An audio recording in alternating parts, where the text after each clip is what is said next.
राधे राधे दोस्तों, आप सभी का स्वागत है हमारे चैनल क्रिएटिव कहानियां पर। आइए जानते हैं महाभारत के बाद द्रौपदी की मृत्यु कैसे हुई, पूर्व जन्म में वह कौन थी और किस वरदान के कारण उनको 5 पति मिले।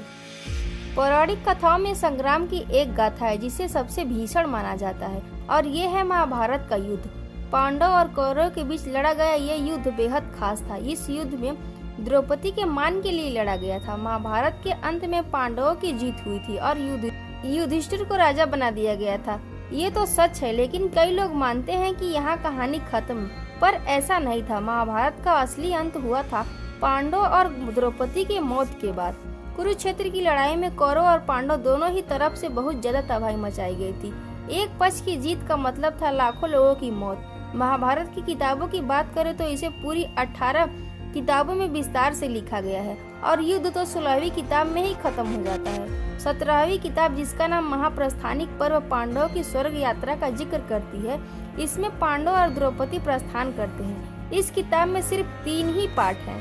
ये पूरी महाभारत गाथा में सबसे छोटी किताब है। इसी में पांडव और द्रौपदी की मौत से जुड़ी जानकारी लिखी हुई है। द्रौपदी 5 पांडवों की पत्नी थे और उसके 5 पुत्र थे जिन्हें उप पांडव कहा जाता था। महाभारत के अनुसार द्रौपदी का जन्म राजा द्रुपद के अहंकार के कारण हुआ था। राजा द्रुपद को अर्जुन से बदला लेना था। दरअसल पांचाल नरेश द्रुपद को द्रोण के शिष्य अर्जुन ने हरा दिया था और इस कारणवश उन्हें अपना आधा राज्य देना पड़ा था। द्रोण से बदला लेने के लिए द्रुपद ने एक यज्ञ किया जिसे पुत्र कामाक्षी यज्ञ कहा जाता था, जिससे एक पुत्र की प्राप्ति होनी थी। इससे द्रौपदी के भाई धृष्टद्युम्न का जन्म हुआ। इसके बाद द्रुपद को आखिरी आहुति देनी थी, लेकिन वो बिना उसके ही उठकर जाने लगे। ऐसे में साधु और ऋषियों के कहने पर उन्होंने आहुति तो दी, लेकिन अहंकारवश देवताओं से एक ऐसी पुत्री की मांग की जो रूप, रंग और गुण में संपूर्ण हो, लेकिन उसे जिंदगी भर का दुख मिले। इसके बाद जन्म हुआ द्रौपदी का। द्रौपदी द्रुपद की बेटी और अर्जुन और पांडवों की पत्नी होने के बाद भी अपने जीवन के हर पक्ष में दुख भोगती रही थी। द्रौपदी किसका अवतार थी, आइए जानते हैं। द्रौपदी पूर्व जन्म में मुद्गल ऋषि की पत्नी थी। उनका नाम मुगदलिनी था। उनके पति की मृत्यु अल्पायु में हो गई थी और इसके बाद उन्होंने शिव की तपस्या शुरू की। शिव जी ने उनसे प्रसन्न होकर एक वरदान मांगने को कहा, तो उन्होंने 5 बार शिव से कहा उन्हें 16 गुण संपन्न पति चाहिए। इसके बाद अगले जन्म में उन्हें 5 पांडव मिले जो 16 गुण संपन्न थे।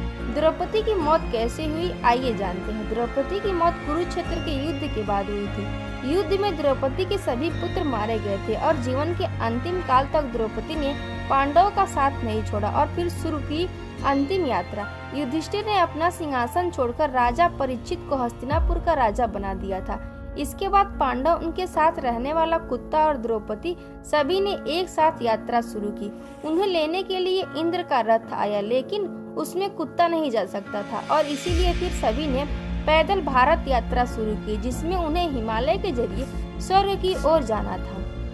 शुरुआत दक्षिण के समुद्र से हुई। इसके बाद उत्तर की ओर बढ़ते बढ़ते ऋषिकेश पहुँचे और फिर सभी हिमालय की ओर चले। हिमालय की यात्रा में सबसे पहले द्रौपदी नीचे गिर गई।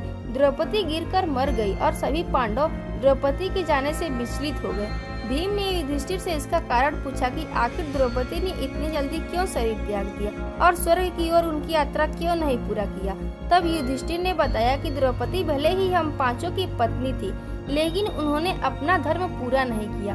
उनके मन में पार्थ यानी अर्जुन के लिए ज्यादा प्रेम था। यही कारण है कि द्रौपदी को कुछ समय के लिए नर्क में जाना पड़ा था और वो अपनी स्वर्ग की यात्रा को पूरा नहीं कर पाई। द्रौपदी के बाद एक एक कर सभी पांडव अपना अपना जीवन त्याग चुके थे और अंत में स्वर्ग के दरवाजे पर सिर्फ युधिष्ठिर ही पहुंच पाए थे, लेकिन वो भी अंदर नहीं गए। तो ये थी द्रौपदी की मृत्यु की कथा। अगर आपको अच्छी लगी है तो एक लाइक जरूर कीजिएगा और मेरे चैनल को सब्सक्राइब कर लीजिए। मिलते हैं फिर से एक नई कथा लेकर अन्य वीडियो में। तब तक के लिए जय सीताराम।